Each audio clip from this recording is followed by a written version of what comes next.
and the government is responsible from the top to the bottom. Therefore, you cannot hold the individual responsible for what the government compels him to do. It's right in your law. It say it. You got to follow your law too, motherfucker. You say in your law, can't nobody disguise themselves with the color of law to compel another person to commit a crime. But you're going to cover all the time and create crime where there is no crime. That's a violation.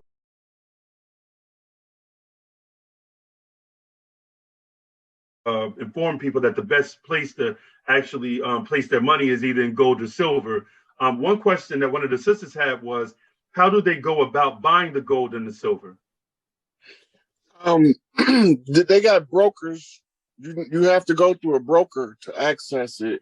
But there's also jewelers. You can buy gold and silver from jewelers as well. And the coined silver and the coined gold, it'll be based on the value of the weight of gold and not based on the value of the deflation of the fiat. That's the difference. Okay. So, all right. As far as like the generators, we were speaking about, brothers and sisters needing to have backup generators because of, I guess, the electricity won't be available to us. Can you explain that a little bit more?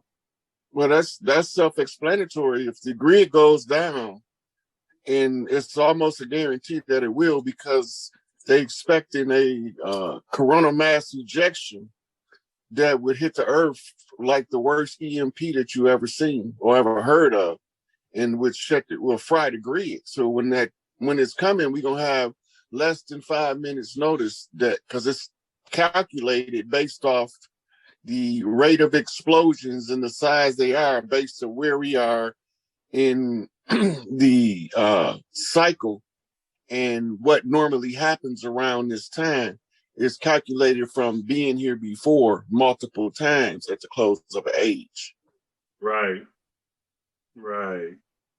So it's mighty strange that, there's not any information that's actually being disseminated from what we know about all this stuff. Like one of the sisters said she went to take her money out of the bank yesterday, and she asked the bank teller, and the bank teller told her, yeah, the bank's done closed down already in 50 states. Right. Well, you got to keep this in mind. If you don't ask the questions, you won't never know. And one of the things that I be watching, studying economics and wealth building for my family, I end up studying the trends in the markets and how the market works, the background and history of the market. So I could see what's going on just by watching the market. But when the Pope called the money back, the market is being artificially slowed down in this fall. The banks have to respond in kind. The Vatican is going to leave about $1 trillion hole in the global economy. But on the flip side, that global economy, that Vatican money is going to go to pay these national debts off that they incurred under the false pretense of masquerading as the people. Wow. So the national debt becomes the national debit to rebuild the infrastructure in like kind around the world. Everywhere they centralized the banking system and pretended to be the people while they fleeced the people of all of that money. They had to keep track of it, so they kept track of it as a national debt. Right. Because they got to tell you what it is, but it's going to be a national debit. When they get done calling the money in, banks fall, Vatican proceeds are seized by the people of the earth. And then all of the national debts are going to have to be flipped into a debit because they incurred the debt and they have the resources to secure the loan. So now they have to pay their debts back. So the debt they incurred, pretending to be me and you, is in the trillions of dollars. That's the open market. The closed market is in the trillions of dollars. Right? Because the closed market doesn't trade in the public domain. Why is that? Just from the structure of it, it's not dealing with day-to-day wealth building. It's dealing with the money that's transferred between nations and banks at the highest level, right? So we call that the International Stock Exchange. It's accessible to the public, but it's not traded in the open like the stock markets of the world. Right. Right. Those have to be traded openly because they got to give you the opportunity to find yourself in the market because they're trading you too. All right, I want to give a shout out to the brother V Money. He said, Ashug Alakum. Walakum Ashug, brother. He said, what's up? Also, I done dropped the brother Cash App in the comment section if y'all want to show the brother some love. And we trying to build this Nuwabic school, this Nuwabian school, whereas we have a curriculum for our children to be able to learn the way of life of Nuwabu as the master teacher, Panabab Yanun, has taught it to us inside of the Nuwabic language. We want everybody to basically try to, chip in and come together so that we can build the future for our children. Another thing, brother, that I think that, people aren't really aware of is like the global transitions of power, like the way that's actually happening now based on all these events. Do you think that the transition of power from the patriarchal to the matriarchal societies is one of the main catalysts to propel this thing forward as far as like with the banking crisis, or that has nothing to do with it? Well, under matriarchy, the wealth is passed through the matrilineal line. And under the matriarchy, we're not going to be using centralized banks. We're going to be using family banks. This is what they upset when they came over here. Mm-hmm. This is why in the early 1900s, we had hundreds of banks.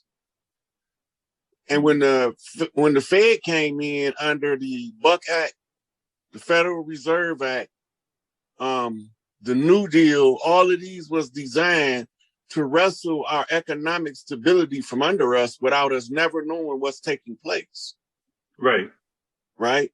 So then they institute the Federal Reserve based off documents that was signed known as the Creature from Jekyll Island. Hmm.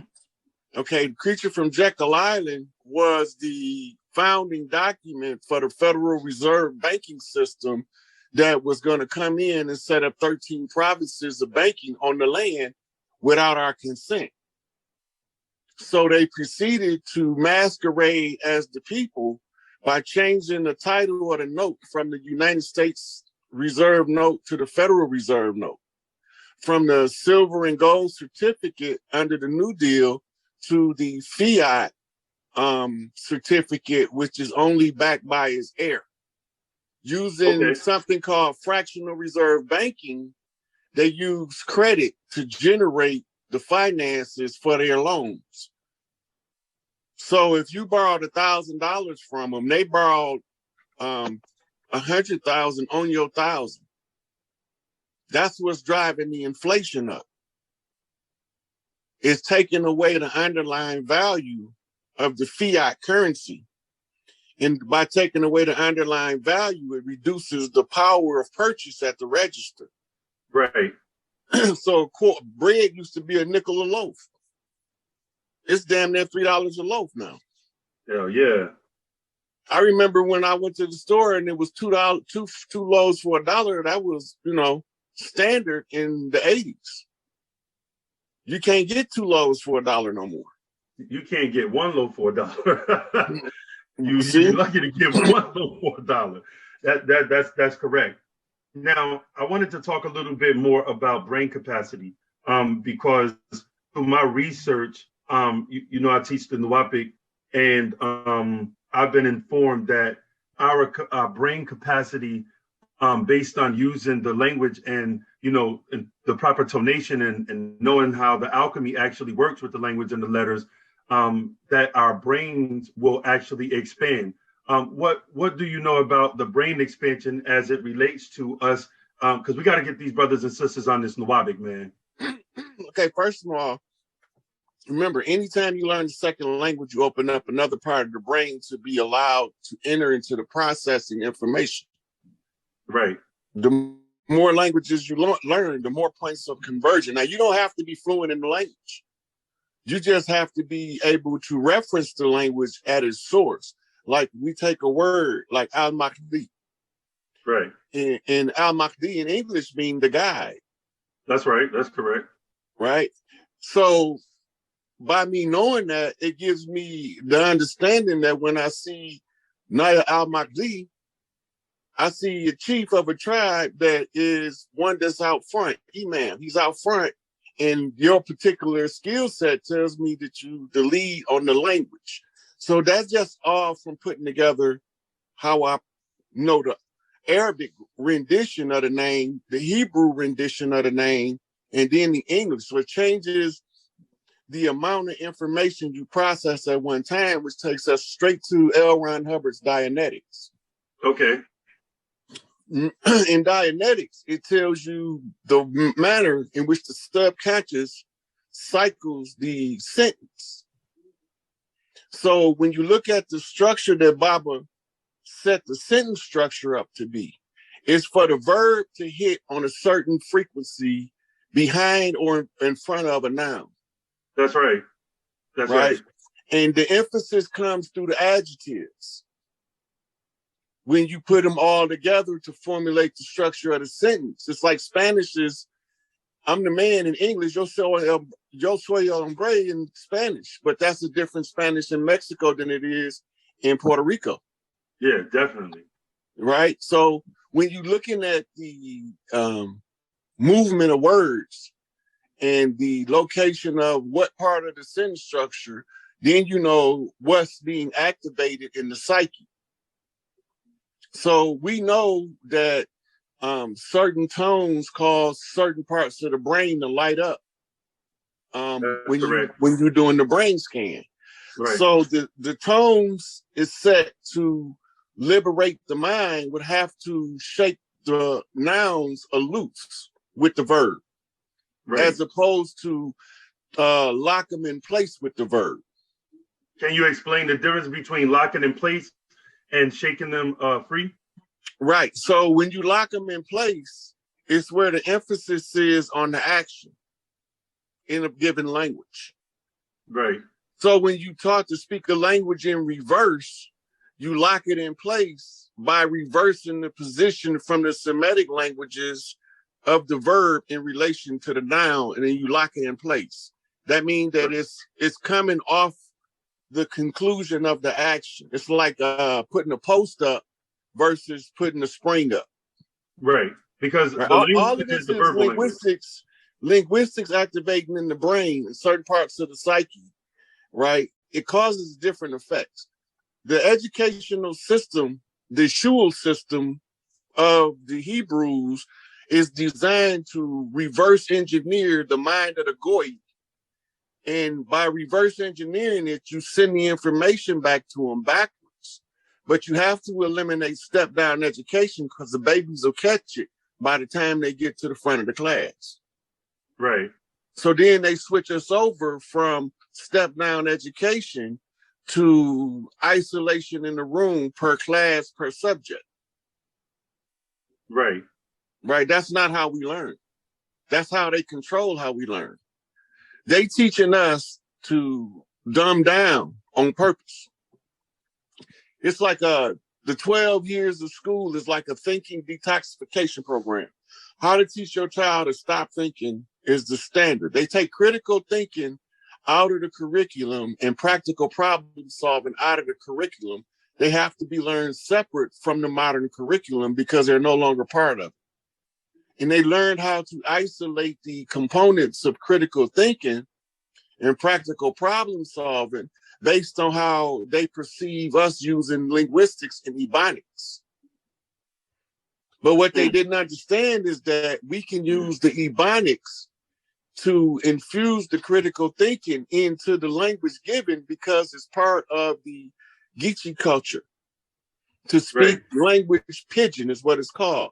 Pidgin languages is spin-off languages from a root language that we put our own spin on so we can relay more information phonetically by adding our ebonics twist on it. And that's why they had to go to teaching ebonics in the classroom, because the inner city youth speaking ebonics was leaving the suburban youth who spoke proper English. And they I just watched the video. I just watched the video about that. They actually have schools now that actually teach Ebonics. Right. And use Ebonics as a means to convey like abstract or complex thoughts and critical thinking. So that's absolutely correct. Right. Because we are natural to overcoming whatever kind of oppression they come with us with. Once we discover it, even subconsciously, we start formulating a strategy against it. Mm-hmm. But the problem is they was teaching us to have a blind spot for strategy by over sensationalized religious dogma, because we don't want to kill nobody, because we want to always do what's right. Right. Sometimes the right thing to do is to chop a motherfucker head off, but all of us is not ready to accept that reality until it's at your doorstep. Now, when I see that, people call me, when I say shit like that, they say you too militant. So I'll be like, yo, bro, I just look at the ways of the world and what's going on. Everybody you just can't rationalize with. Some people don't have no overstanding. So there's no reasoning with certain people. Right. And I don't personally care if they call me militant, because I mean that your mind is geared toward military activity. Right? You can't be a militant and not think along the lines of military strategy. And if you are oppressed by an oppressor who's using military constructs, if you're not militant minded, you will never break free from it, because you won't understand the military application of the dumbing down of a society. You will never understand the military application of erasing the child's memory at birth and interrupting the pair bonding mother to child. You would never understand that military application of we'll kill one of ours in order to get 10 of yours. We don't understand the military application of if we can control all aspects of their life, we can control them. Right. We don't understand the military mind that goes into the writings of the protocols of the wise men of Zion. I read that book like 40 times. Like, that was the most deepest shit I've ever read in my life. Just really getting a grasp on what the protocols, sometimes it's called the protocols of the learned elders of Zion. That is the most sadist shit that I've ever read. Like, these people literally was thinking militant. And if you look at what it is, it's the countermeasure to it is the United Independent Compensatory Code for Breaking the Chains of White Supremacy by Dr. Neely Fuller. Okay. Because the protocols is a brilliant expose on how to conquer people. But where did it come from? Where did they get that from? Because like the way I understood the protocols, it's like a bunch of Jewish bankers and industrialists and various different. It's the black nobility. The black nobility family. It's somebody that look like me and you having this conversation, and they writing it down. Those are the minutes. Right. Right now. So the minutes of the minutes of the meeting. Yeah. Right now, before that, it had a different name. And it had a different title. But those were the principles attributed to Adam Weishaupt. Right. And he was the founder of the Bavarian Illuminati. Yep. Him and Meyer M. Rothschild. Mm-hmm. Okay, now, once you look at the document has no definitive author. It doesn't. Like, it doesn't really say this specific person was the person that recorded these minutes or wrote that. You remember the story and how it was discovered. Mm-hmm. About the Russian guy and his wife, the Jewish Russian guy that actually pretty much had the document in his possession. And if I'm not mistaken, correct me if I'm wrong, they killed him for that and took it. He got struck by lightning on horseback. Damn. I know he died. And when he died, they was going through his effects and discovered it. Okay. Yeah, I know he died. Right, because he was Sergius Nihilus. That's his name, Sergius Nihilus. You know what the political concept of a nihilist is, right? What is that? The nihilists are the doomsday prophets, the ones who want to see a bloody conclusion to Earth. Okay, that's new. I didn't know about that one. Yeah, it's a whole political philosophy behind nihilists, or nihilists is what they call them. Mm-hmm. So, but anyway, go ahead. No, finish your thought. The protocols, the structure of them tells you that it's somebody that understands government, understands the psychology or the sociology of a mass movement of people. Because they're not talking about controlling or micromanaging the people, but they are controlling the dissemination of information to the people along certain lines according to basically 9 controlling areas of their life. And one of the top was the media. One of the top things was the media. Media was the main tool of control because media is how you control the popular opinion of the masses. You got to remember, in the 1950s, I think it was a Maltese Falcon or To Catch a Mockingbird. But one of them was about the CIA's infiltration into Hollywood. But they really didn't infiltrate. They just was activated because Hollywood was created by Zionist Jews. Right. 32-degree Scottish Rite Freemasons.